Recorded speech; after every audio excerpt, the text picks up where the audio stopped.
마가복음 6장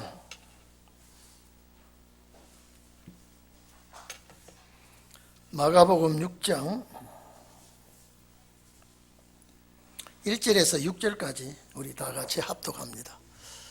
마가복음 6장 1절에서 6절까지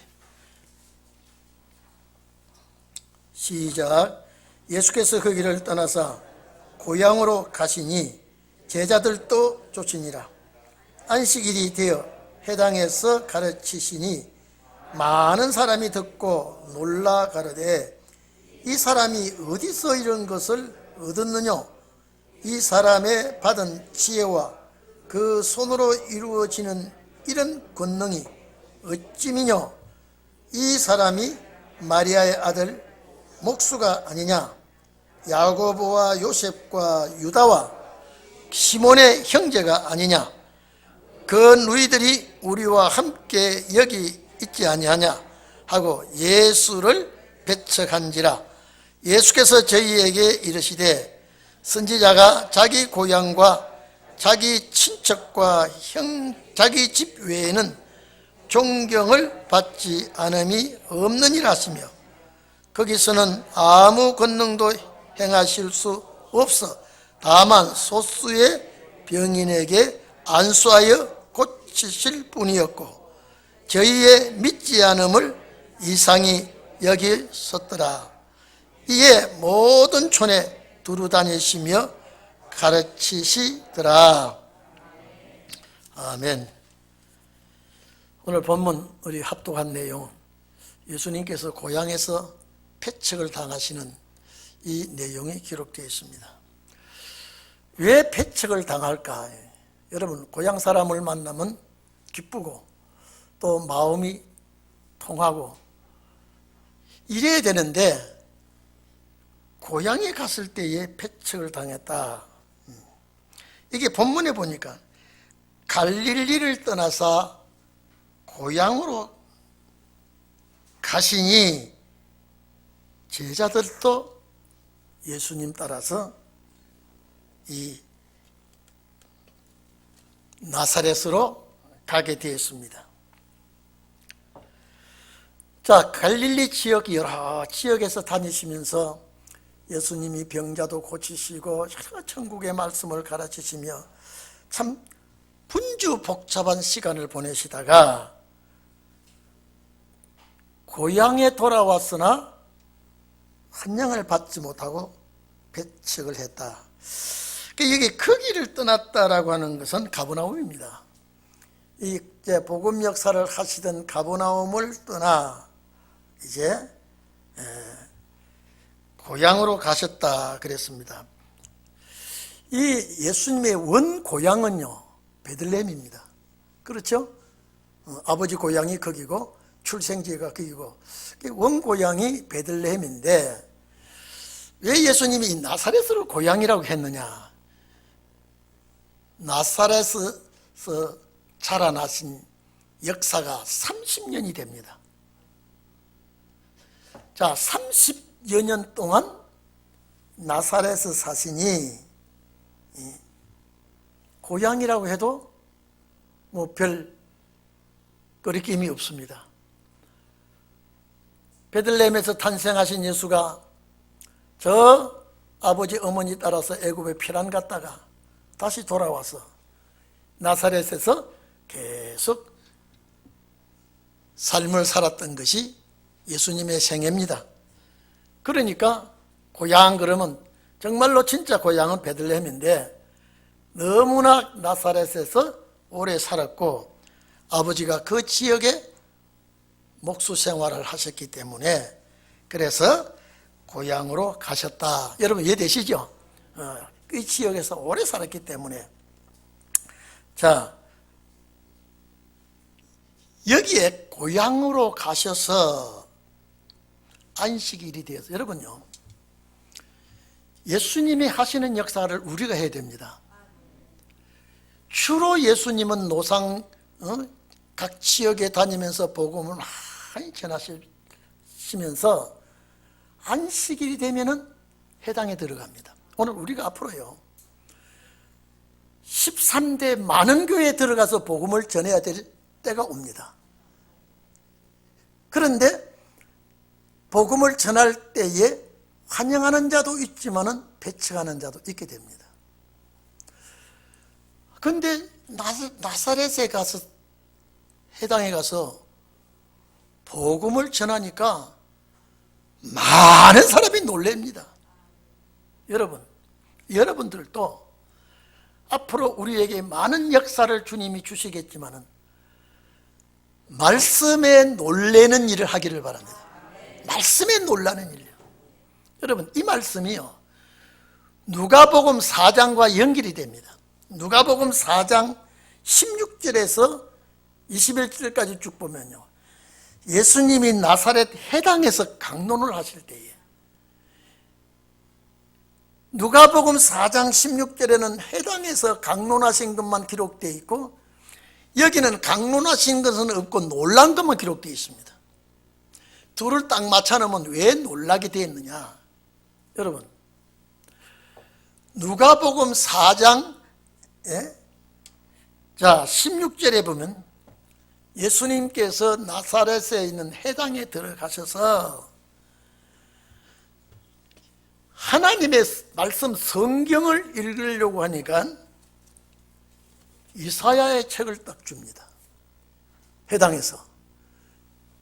누가복음 4장 그렇습니다. 그래서 해당에서 받은 책을 딱 열고 읽으실 때에 이사야 61장 1절 이하를 읽습니다.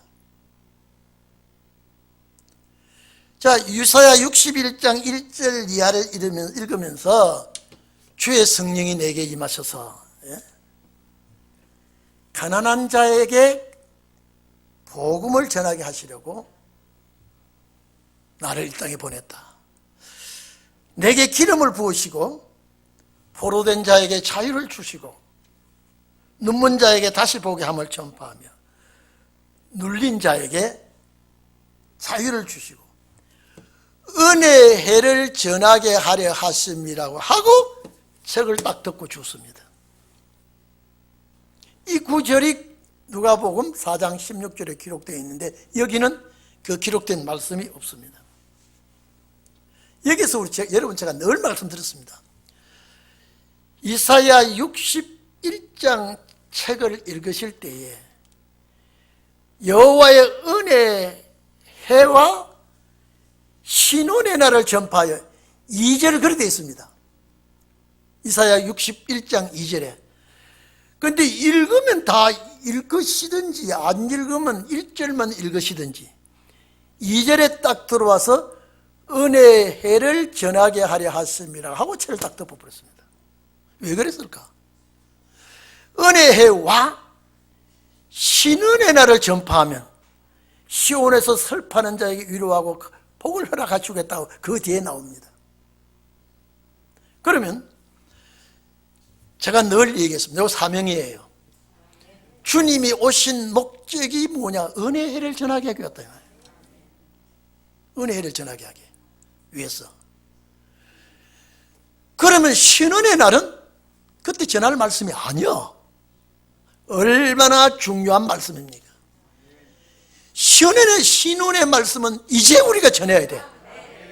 그래서 2절을 읽으시다가 은혜, 그러면 분명히 이사야 61장 1절 2절에 보면 은혜의 해와 신은의 날을 전파하고 주님의 역사가 나게 되어 있습니다.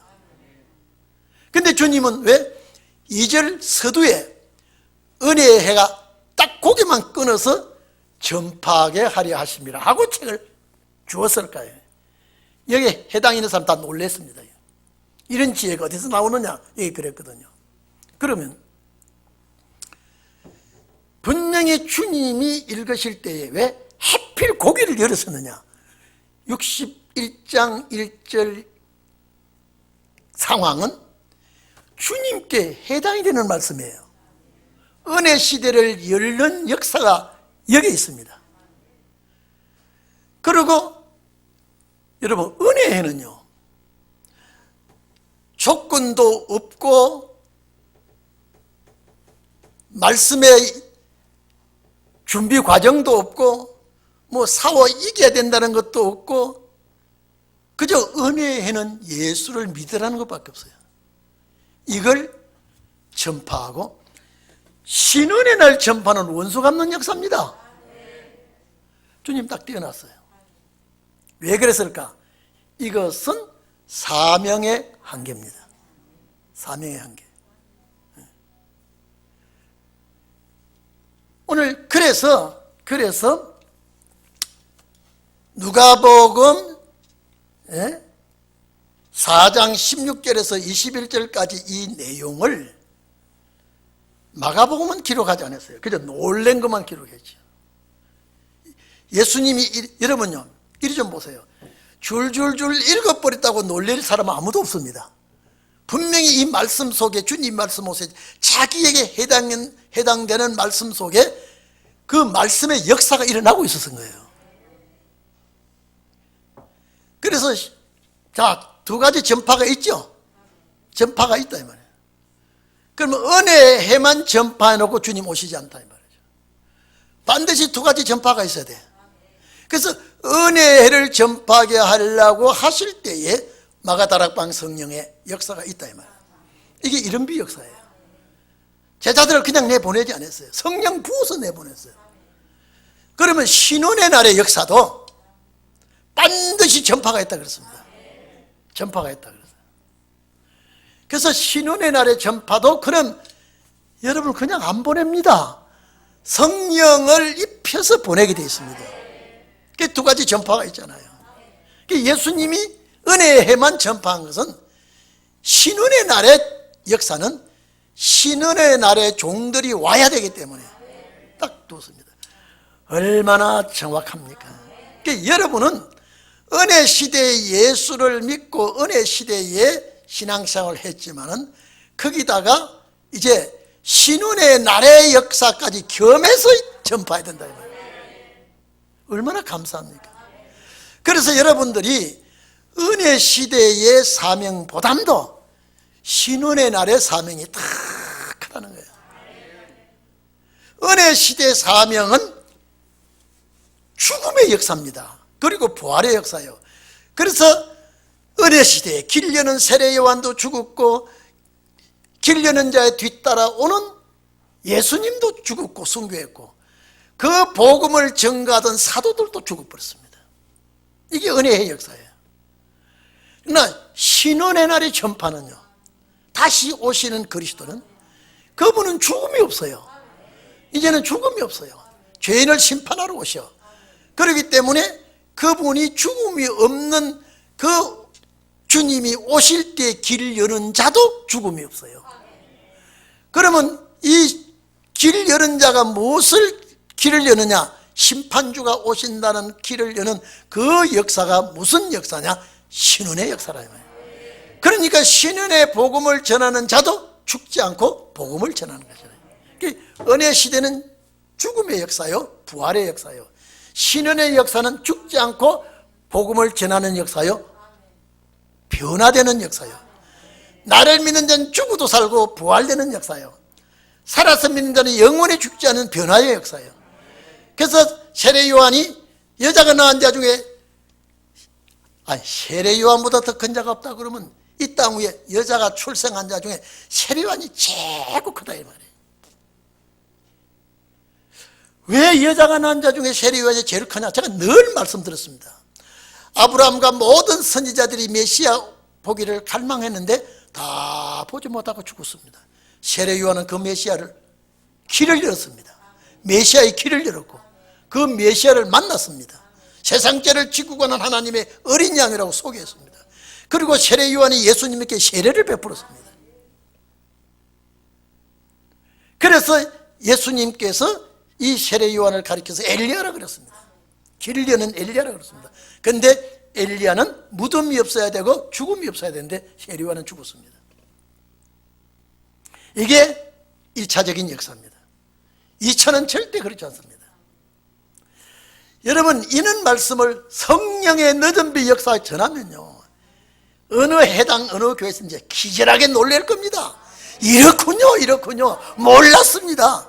그래서 너희들이 이제는 죽어가는 양을 찾아갈 때에, 굶주린 양을 찾아갈 때에, 목자가 바른 목자를 만나지 못하고 죽어가는 양을 찾아갈 때에 전대도 가지 말고 두보로도 가지 말고 하는, 왜? 이 말씀을 들으니까 아니 눈이 번쩍, 귀가 번쩍, 아이고 이게 사는 말씀이라고 대접 안 하겠냐 이 말이에요. 절대 너희들은 먹을 것도 가지 말고 입은 옷 그대로 가고, 그래서 복음 역사를 보내는 게 신혼의 날의 역사입니다. 무엇만 가져가야 돼? 입만 가져가야 돼. 입만 가져가지 못하니까 몸뚱이를 끌고 가야 돼. 이게 신혼의 역사입니다. 그러니까 해당해서 이 말씀을 하시니까 얼마나 놀래가지고 이런 말씀을 하시는 저분이 누구냐 이 말이에요. 근데 누구요? 목수의 아들이요. 큰 고관 대사의 아들, 대제사장의 아들 같았으면 정말로 떠받들고 대단한 환영을 할 텐데, 말씀은 대단하고 위대하고 놀랄 말씀인데 저 집구석은 형편없어. 따라합시다. 당신 집구석이나 똑같아. 시작. 뭐라 해. 아니 이래서 예수님을 보는 눈을 안 열어줬어요. 놀라기만 했어. 그게 본문의 얘기. 그래서 우리 본문 다 봅시다. 안식일이 돼야, 이거는 이 나사렛 동네 안식일이 돼서 해당이 들어갑니다. 많은 사람이 듣고 놀라. 왜 놀랐겠냐 이 말이에요. 듣고 놀란 것은 이적기사 아니에요. 말씀 듣고 놀란 거 아닙니까? 오늘 여러분들 은혜와 신혼의 말씀을 나눠서 역사하면 그 말씀 속에 능력이 나오고 말씀 속에 신혼의 역사가 나타나면 놀랄 일이 안 놀랄 일이에요. 놀라요 안 놀랄 일이에요? 놀랄 일이에요. 그런데 집구석을 보니 뭐예요? 남의 집 일하는 사람이요. 형편없네. 이렇게 안 받아준다 이 말이에요. 만약에 이 말하는 사람이 대통령의 아들이나 어떤 귀인의 아들 같으면 아이고 대단합니다. 우리가 모시겠습니다. 해요 안 해요? 해요 안 해요? 근데 말씀은 대단하고 놀랄 말씀이야. 기가 찬 일이야 이게. 그런데 집구석은 보니까 목수의 아들이야. 다시 말해서 비천한 사람이다. 따라합시다. 말씀은 좋은데, 말씀은 능력 있는데 가문이 형편없어. 이게 여러 번 보고 하는 소리입니다 지금요. 여러분에게 말씀의 역사가 나면 딱 봅니다. 저 김아무개 형편없는 사람이야. 남의 집 일하러 쫓아다니고 시장 바닥에서 장사하는 사람이고 그날 입살기 바쁜 사람이야. 여러분 요사이 목수는 대단히 부자입니다. 예수님 당시의 목수는요 이런 건물 짓는 사람이 아니에요. 텐트 수리하고요, 어종종한 막사들 짓고 이런 사람이기 때문에 가난해요. 그러니까 벌써 가문을 딱 보니까요, 아이고 배척을 한다. 이게 신혼의 날의 역사를 바라보는 자들이 여러분에게 하는 사는 짓이라니까요. 각 박사들이 하는 소리가 아니라. 그래서 베드로가 성령 받아서 복음을 전하니까 성전 문 앞에 거지가 돈 한 푼 얻으려고 성전 미문에 앉아 있는데 베드로가 은과 금은 내게 없는데 뭐라고요? 나사렛 예수 이름으로 일어나라기, 이 깨구리가 다리 뻗어지 쭉 뻗고 일어나 버렸단 말이에요. 달랑 옹구리지가 일어나면 어떻게 됐을까요? 아니 나사렛 예수 이름으로 일어나라 그럴 때 다리 쭉 뻗어가지고 일어나야 되는데 딸랑 뻗어가지고 요래가 있으면 어떻게 되겠냐 이 말이에요. 그런데 그 역사를 보고 취한 사람이라고 그랬어요. 베드로가 유명한 사람 같으면요 당장 모시고 성전에 들어가서 위대한 분을 소개합니다. 베드로 쳐다보니까요, 아주 훌륭한 분 아니에요. 언어는, 여러분요, 언어는 어디 언어를 썼어요? 갈릴리 언어를 쓰고 있어요. 제일 멸시받는 언어입니다. 그래서 예수님이 가야바의 뜰에 잡혀갔을 때 너도 예수님의 한 당이라 그럴 때 막 아니라고 부인하고 그랬죠. 너 말이 증거하고 있다. 너 말이 지금 어디 말이래요? 자, 베드로의 말이 어디 말이에요? 갈릴리 지역 말이거든요. 언어가 참 환영받지 못하는 언어야. 그러니까 무시할 수밖에요. 무시할 수밖에. 저 생각해 봤습니다. 우리 동익교 성도들이요, 이래 쭉 보니까요, 다른 교회에 내놓을 만한 성도가 없어. 우리 친구 목사는 막 검사도 있고 판사도 있고 어떤 분은 구청장도 교회에 나오고 막 한참 그래. 우리는 통제도 제대로 된 통제도 없어. 그러나 여러분의 입술을 하나님이 빌리 쓰실 줄 믿습니다. 이게 신혼의 역사예요. 성경 보면 봅시다.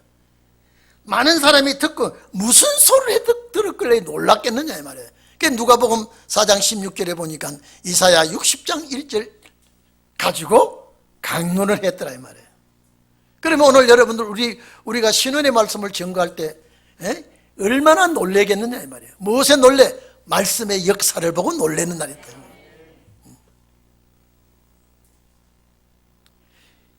이 사람이 어디서 이런 것을 얻었느냐? 이 말씀입니다. 지금 말씀의 능력이에요. 이 사람의 받은 지혜와 그 손으로 이루어지는 이런 권능이 어찌미뇨? 이 사람이 마리아의 아들 목수가 아니냐? 아이고, 예? 마리아의 아들 목수가 아니냐? 이미 이때는 마리아의 남편은 돌아가고 없었을 때예요.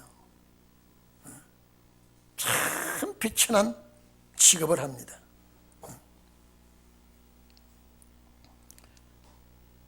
자, 그러면 이 2절, 3절 이 쭉 내용이 3절 내용이 마태복음 13장 53절과 연결이 됩니다. 아주 이 복수의 아들 야고보, 요셉, 유다 이런 형제들이 거기 나옵니다.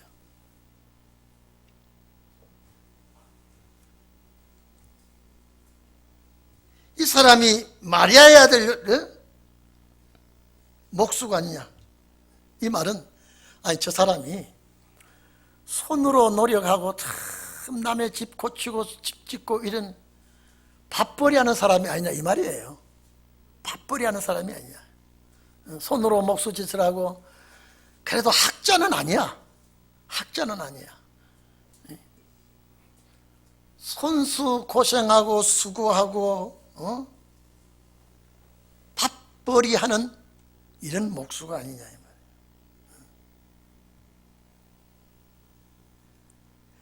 자, 그러면서 뭐라 합니까? 야고보와 요셉과 유다와 시몬의 형제가 아니냐. 여러분요, 예수님만이 성령으로 잉태해서 낳지만은 나머지 여러 형제들이요, 여러분요, 가난한 사람 치고요 식구들이 많습니다. 여러 식구가 여자도 있어요. 자, 그러면 가문을 보니까 환영할 만한 가문이 아니야. 손으로 정말로 손수 노력해서 수고하고 고생해서 근근히 밥벌이 하는 사람이 아니냐 이 말이에요. 이런 예수님을 가정에서나 따뜻하게 환영해야 되는데 가정에서도 환영을 받지 못했습니다.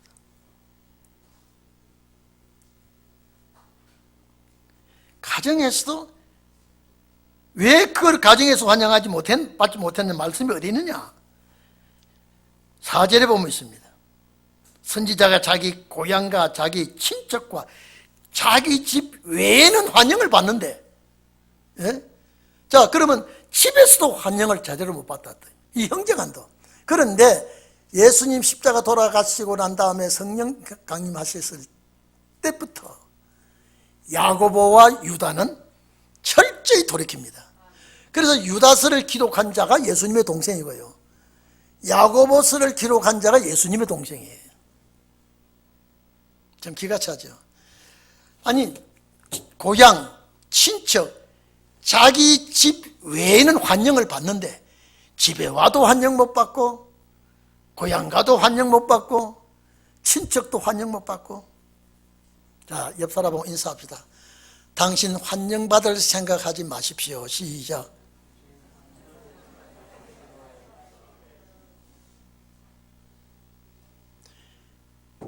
예수님이 이런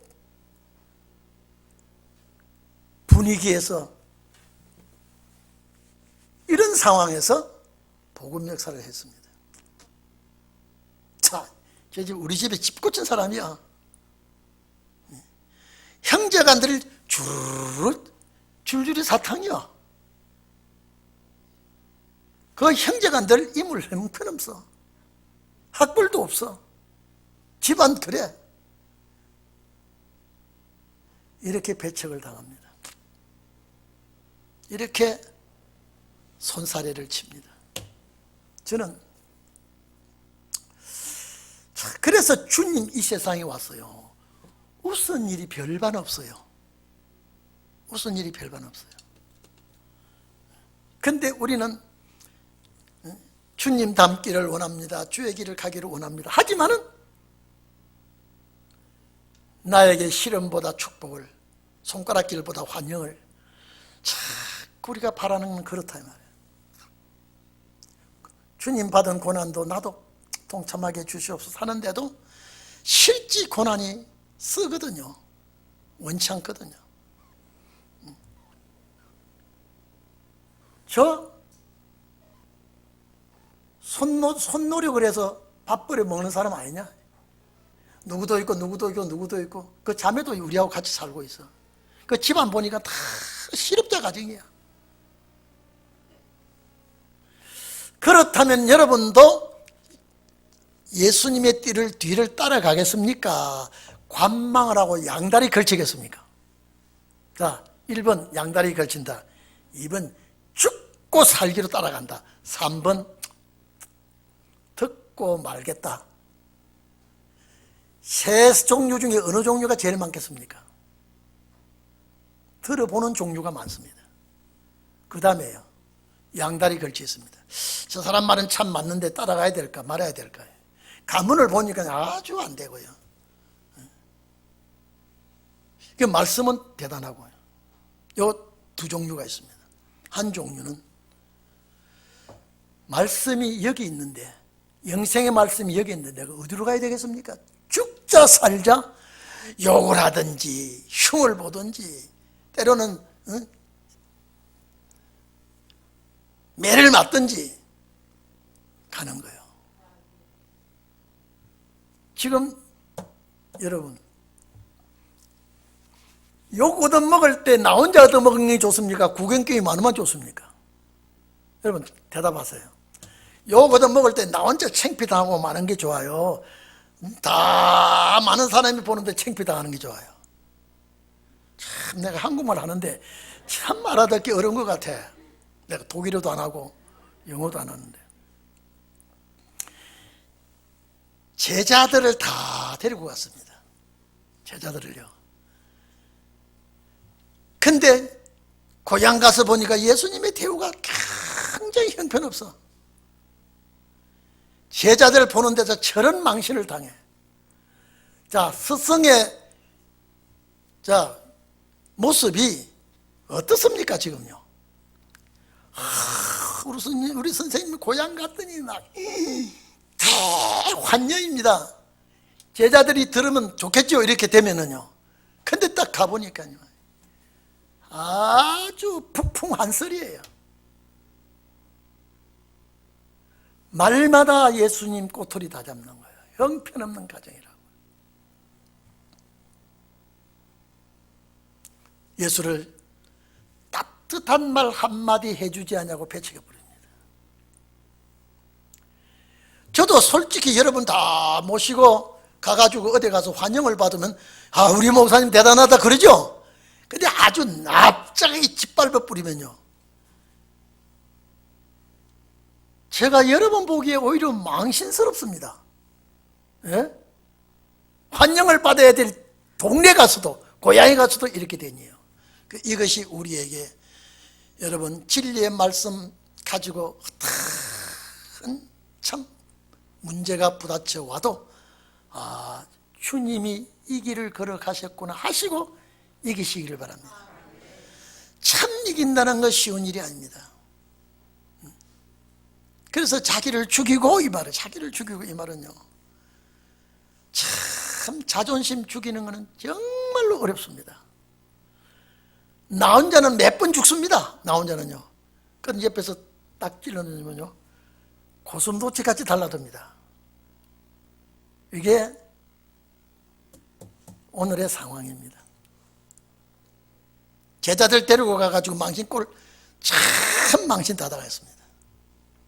혼자 너희들 여기 가버나움에 있어 내가 고향에 하도 못 갔다 와서 내가 좀 다녀올 테니까 그랬으면 좀 나을 텐데 주르르 끌고 가가지고 아주 바가지 망신살을 뻗치고요 돌아 나옵니다.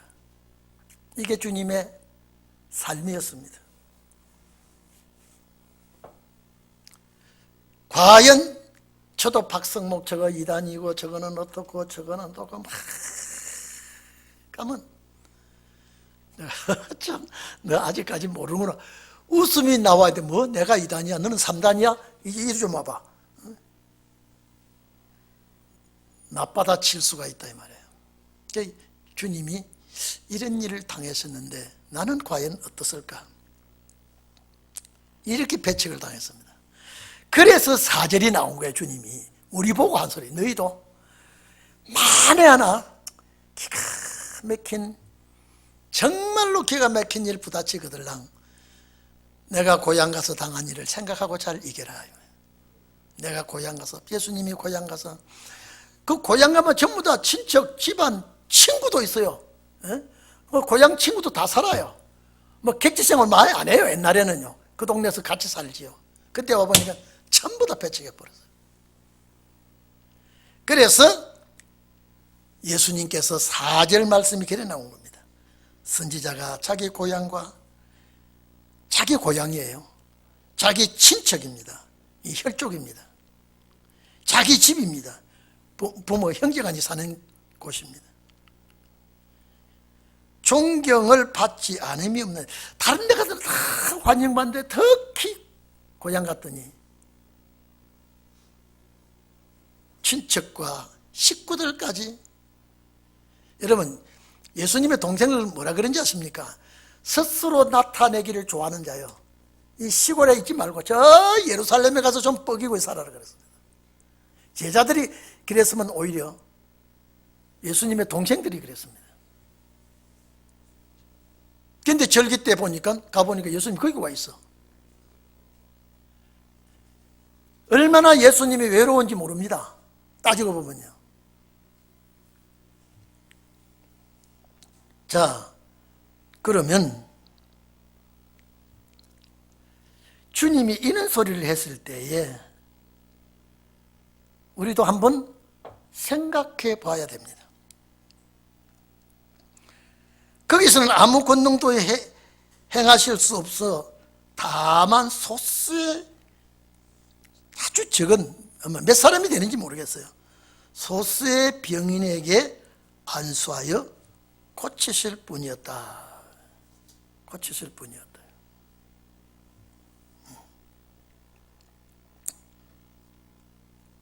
자, 저희의 믿지 않음을 이상히 여겼다. 그런데 여기 원뜻은 놀랬다 이 말입니다. 참 놀랬다. 놀랄 일이다 이 말입니다.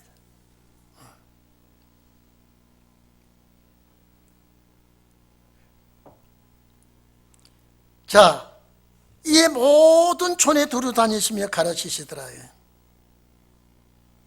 여러분, 전혀 주님은 마음 상하지 않았어요. 낙심하지 않았어요. 그래도 나가서 말씀을 전겠습니다. 이게 우리가 할 일입니다. 지금요. 여러분, 환영하든 환영하지 않든 우리는 복음을 전해야 될 사명이 있기 때문에. 자, 그래서 7절에 보면요, 12 제자를 부르사 둘씩 둘씩 보냅니다. 12 제자를 둘씩 둘씩 보냈죠.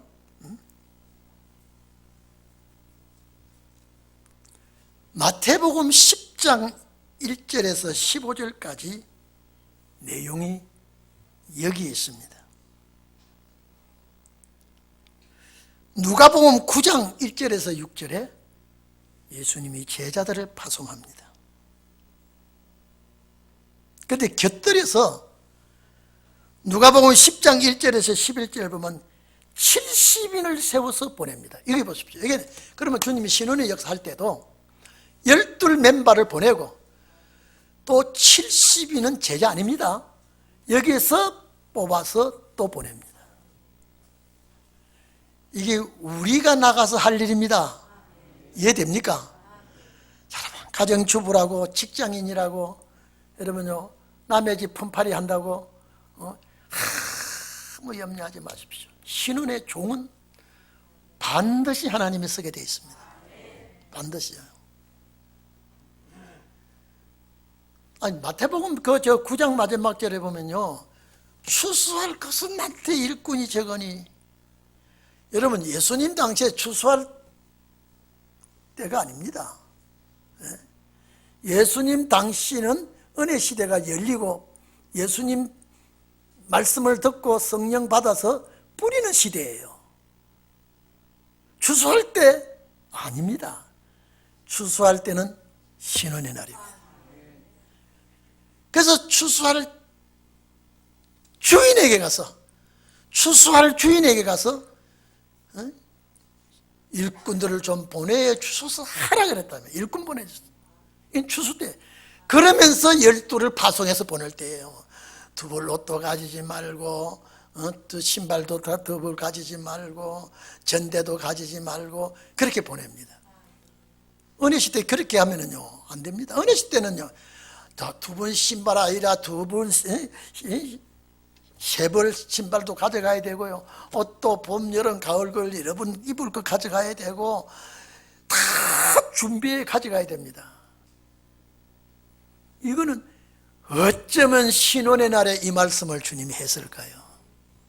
정말 여러분 훈련 잘 받아주세요. 제가 그래서 주님 이번 선거는 절대 신혼의 역사를 일꾼을 보내줘야죠. 절대 좌경사상 가진 자가 되면 절대 안 된다고. 좀 자다가도 제가 그럽니다. 자다가도요. 왜? 이제는 신혼의 역사할 때가 왔기 때문에. 얼마나 거짓말 잘하고요, 달콤한 소리 잘하고요, 아주 국민을 아주 막 싹 잡아먹을 듯이 아주 막 살살 녹듯이 합니다. 야, 오직했어요. 옛뱀이 하와에게 꼬시듯이 하고 있다고 그럴까요? 연합정부 한다는 건 이 문재인 정부가 선거 때 한 소리입니다. 그렇게 하겠다고요. 지불 대통령 때문에 합니까? 하다 안 했죠. 얼마나 말 잘하는지 모릅니다. 뒤집기 잘하고요. 여러분 기도하세요. 절대 좌파 사상 가지고는 절대 천국 못 갑니다. 영혼 구원은 받아요. 죽으면 영혼 구원 받아요. 근데 천국 갈 사람은 100% 1%도 용납하면 안 됩니다. 예수님이 그 용납 안 했는데요. 나는 어떤 성도가 평신도예요. 목사님 누구를 찍어야 모르겠다고. 네 예수 믿나 그랬어요. 예? 네 예수 믿나? 아니 지금 우리가 큰 사람을 찍어야 될 때 아무리 봐도 찍을 사람이 없다 그래요. 너 예수 믿나? 예수 믿어? 지금 이런 위기에 와 있는데 어떨 사람을 찍어야 될지 몰라? 오늘 여러분요, 꼭 예수님 당시에 일어난 사건이 우리 시대에 또 일어납니다. 각오해야 돼요. 12 제자를 부르사 둘씩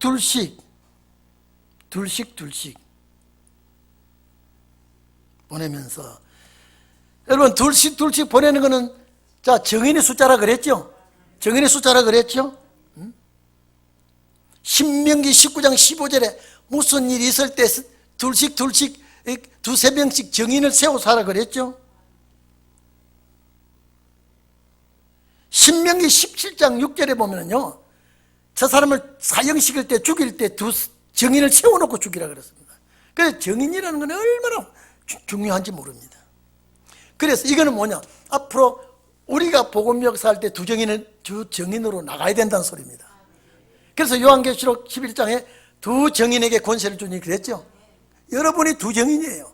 오늘 교회 많이 오셨는데 여러분 다 두 정인이에요. 시대적으로 봐도 두 정인이지만은요, 말씀도 피와 말씀 두 정인으로 해야 돼요. 두 가지 정인 나가야 돼요. 여러분 아멘 맞습니까? 예? 이건 왜냐면요, 은혜 시대 때와 신혼의 날은 말씀의 증거가 확실해야 됩니다. 증거의 숫자가, 정인의 숫자가 증거의 숫자지만은 말씀도 십자가와 피와 말씀으로 증가는 정인이 되어야 된다 이 말이에요. 그래서 둘씩 보내시며 더러운 귀신을 제어하시는 권세를 주시고, 더러운 귀신이요.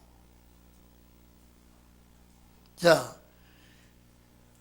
누가복음 9장에는요 더러운 귀신을 고치는 역사와 병 고치는 역사까지 준다 그랬습니다.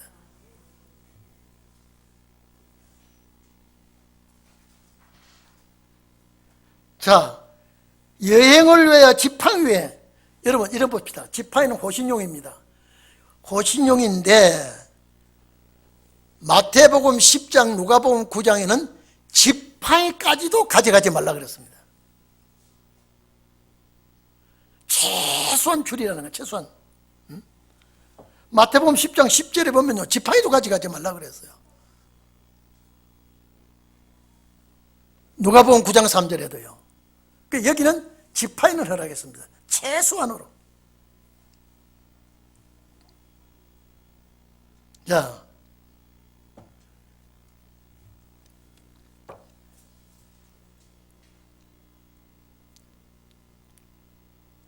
여행을 위하여, 이건 전도 여행입니다. 관광 아닙니다. 여행을 위하여 지팡이 외에는 양식이나 주머니나, 양식은 떡입니다. 알톤입니다. 어떤 내가 가져가서 먹을 양식도 주머니나 무엇을 필요한 물건을 담는 주머니나, 전대는 돈주머니입니다. 돈이나 아무것도 가지지 말며 신만 신고 두벌 옷도 입지 말라고 했다. 여러분요, 이게 13대 은혜 시대는 해당이 됩니까 안 됩니까? 안 돼요. 신혼의 날은, 여러분 보십시오, 신혼의 날에 예수님같이 해당에 가서 교회에 가서 이 말씀 딱 들을 때요 폭발합니다. 폭발하면요, 여러분을 모실 자가 있을까요? 없을까요? 예? 모실 자가 있을까요? 없을까요?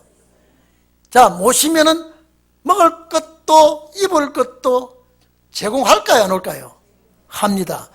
여러분, 은혜 시대 때도요, 은혜 시대 때, 제가 은혜 시대 때 뭐 많이 집회 안 나갔습니다만은요. 제가 오늘 좀 이거 마쳐야 되겠지만 좀 들어주십시오. 마포에 있을 때요, 참 제가 지금은 여름 신발도 있고 겨울 신발도 있는데 그때는 개척하면서 신발이 하나밖에 없어요. 참 그 신발 빌려달라고 그래요. 그 신발이 어떤 신발이냐, 집회 갔을 때 어떤 집사님이요, 신발을 참 좋은 걸 사줘서 그 신발을 내가요 특별한 때 아니면 안 신어요. 애낀다고. 여러분 너무 애끼면 안 돼요. 오늘도 어떤 집사님이 너무 애끼면 못 쓰게 된다고 그러더라고요. 근데 찾아와가지고, 목사님, 내가 저기 신학교 가야 되는데 이 스리퍼가 다 떨어져서 오늘 면접인데 저 신발만 좀 빌려주면 다 갔다 와서 벗어주겠습니다. 그러니까 줄 마음이 있을까요, 없을까요? 여러분 어떻게 되겠어요? 근데 내가 보니까 당신이 내 발하고 안 맞을 것 같아요. 그래. 한번 신어볼까요? 그러면 지가 신어요. 아마 분명히 발 부르터요. 시로 신더니 됐네요. 정말로 내가 갔다 오겠습니다. 내가 참 이게 참 신학생 하나 살릴 셈 치고 신발 좀 참 내가 속는 셈 치고 어떡합니까? 제가 신어보고 다 끼어요. 반드시 고장납니다. 하도 그러면서 그래서 갔다 와서 벗어주세요 그랬더니 아직도 오늘도 안 왔어요. 오늘도 안 왔어요. 오늘까지. 그래서 제가 신발이 없어요. 어디 신방 가면 그 신발을 꼭 신고 그랬는데, 그런데 희한하게 어떤 분이 신발 없어진 줄도 모르고 명동 가서 신발 한 켤레 사시더라고. 티켓을 주는데 보니까 건강구도시 티켓이에요. 그보다 훨씬 좋아요. 근데 한 보름밤 시험이 들어서 내 이 자식 만나면 내가 다리 몽댕이를 부지러 놔야 되겠다고. 내가 속을 줄 알면서도 내가 그랬는데 한 보름 있다가 잘 가져갔다. 그 하나님이 아시고 준비시키더라고요. 제가 왜 이 말씀을 하시느냐면요, 은혜 시대 때는요, 신발도 두 켤레 가져가지 말고 신은 그대로, 옷도 갈아입을 옷 가지지 말고 입은 그대로, 어떤 주머니나 돈천대 돈지갑도 가지지 말고 그대로. 다른 데 같으면 이 사람 그러면 죽습니다. 근데 신혼의 날은 성도들이 은혜 받으면 모시게 되어 있습니다. 맞아요, 안 맞아요? 이게 역사가 신혼의 날의 역사지요. 그래서 사도행전 1장보담도 사도행전 1장 8절에는요, 예루살렘을 떠나지 말고 유다와 사마리아 딱 그게 내 정인이 되라 할 때예요. 아무 소리도 안 했어요. 그냥 절대 입을 것도 가져가야 되고, 먹을 것도 가져가야 되고, 신을 것도 가져가야 되고. 외국서 우리나라 선교사가 들어올 때요, 입을 것 먹을 것 다 가지고 들어왔어요. 그러면서 주면서 전도했어요. 왜 이 말 어거틀었어요? 순종했어요, 선교사들이. 그런데 신혼의 역사는 안 그렇습니다. 아멘 하세요. 아멘. 답사 한번 인사합니다. 당신은 반드시 신혼의 종입니다. 시작.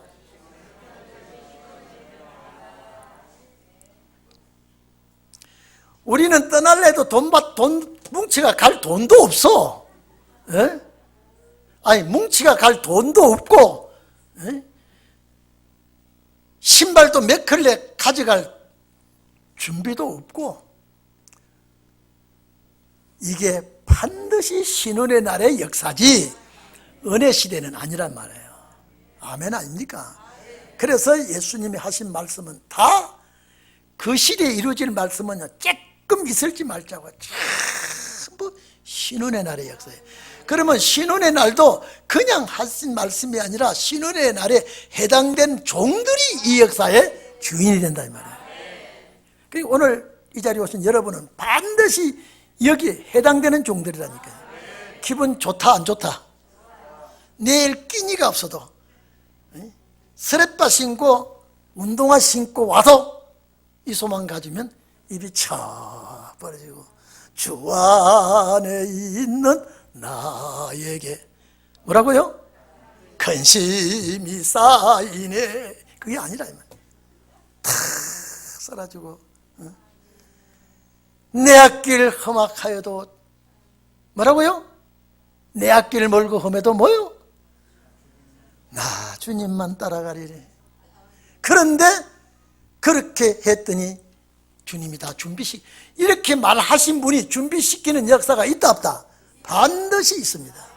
있습니다. 그래서 신혼의 종들은요, 훈련시킬 만큼 시킨다니까요. 내가 원치 않든 원하든 간에 이 길을 가게 합니다. 그래서 아무것도 가지지 말며 신만 신고 두벌 옷도 입지 말라 하시고, 또 가라사대 어디서든지 네 집에 들어가든지 그곳에 떠나기까지 거기 유하라. 이 말은요, 거기를 근거지를 삼고 복음 역사를 하라 이 말. 바울이 복음 역사할 때요, 자주장사 루디아 집에서요 복음을 전하다가 거기서 교회가 되어버렸습니다. 그러면 신혼의 종들도 마태복음 10장 11절을 보면 합당한 자를 찾아라 그랬습니다. 그 말은 어떤 합당한 자입니까? 말씀에 듣는 귀가 있고 받아들인 그 자가 합당한 자예요. 그 사람을 찾아서 거기서 머물고 있으라 이 말은, 거기서 복음의 근거지를 삼으라 이 말. 어느 곳에든지 너희를 영접하지 아니하고 너희 말을 듣지 아니하거든 거기서 나갈 때 발에 먼지를 떨어버려 저에게 증거를 삼으라 하시니. 자, 여러분 이리 좀 봅시다. 은혜 시대는 맞아 죽어도 복음 전했어요. 예? 은혜 시대는 맞아 죽으면서 복음을 전했는데 안 받아들이던 먼지도 떨어버리고 나오라 이 말은, 돌아보지 말아라 이 말. 이게 신원의 복음이에요. 이게 신원의 복음이에요. 이게 이 주님 이 말씀하시는군요. 오늘 시간이 많이 갔는데요, 좀 들어주세요. 유대인들이, 이 전설이에요. 유대인들이 이방 땅에 가든 여행 갔다 오면요, 반드시 이방에 가증한 것이 묻었다고 생각하고 뜹니다. 다 떨어버리고 집에 들어옵니다. 이게 유대인의 관습이에요. 이해되십니까? 이게 유대인의 관습이에요. 그래서 이 복음을 받아들이지 않거들랑 여행에 갔다 와서 이방인들의 잘못된 묻은 것이 있나 떨어버리고 오듯이 그렇게 취급을 해라 이 말이에요. 이 복음을 안 받아들이거든요. 자, 하시니 제자들이 나가서 회개하라 전파하고 많은 귀신을 쫓아내며 많은 병인에게 기름을 발라 고쳤더라. 여기서부터는 다음 주에 합시다. 뭐 시간이 많이 갔어요. 우리 기도해야 되니까. 자, 여러분 이해가 되면 아멘 하세요. 내 사명이 있다면 아멘 하세요. 확실합니다. 이 은혜 시대 아니죠, 이게요. 그래서 저는 그렇습니다. 제가 신학교 나와서 목사 되고, 참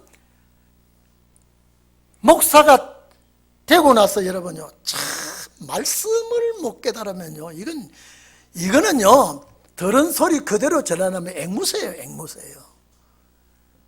그래서 제가 은혜로 말씀을 깨달아지니까 이렇구나 안 전할 수가 없고요. 또 전하니까 내가 확신이 와야 돼요. 확신이 와야 돼요. 이건 절대 은혜 시대 복음 역사가 아니라는 건요, 확신이 오고. 자, 예수님께서 은혜와 신은혜를 전파하면 전파가 두 가지 있는데, 그러면 오늘 이 말씀은 신은혜 날의 전파라 이 말이에요. 아멘 아닙니까 이게? 은혜 시대 전파가 아니에요. 그래서 이 말씀 속에서 내 사명을 찾기를 바랍니다. 이미 내 사명이 결정이 납니다. 지금요. 다 같이 기도하십시다. 고마우신 하나님 아버지 감사합니다.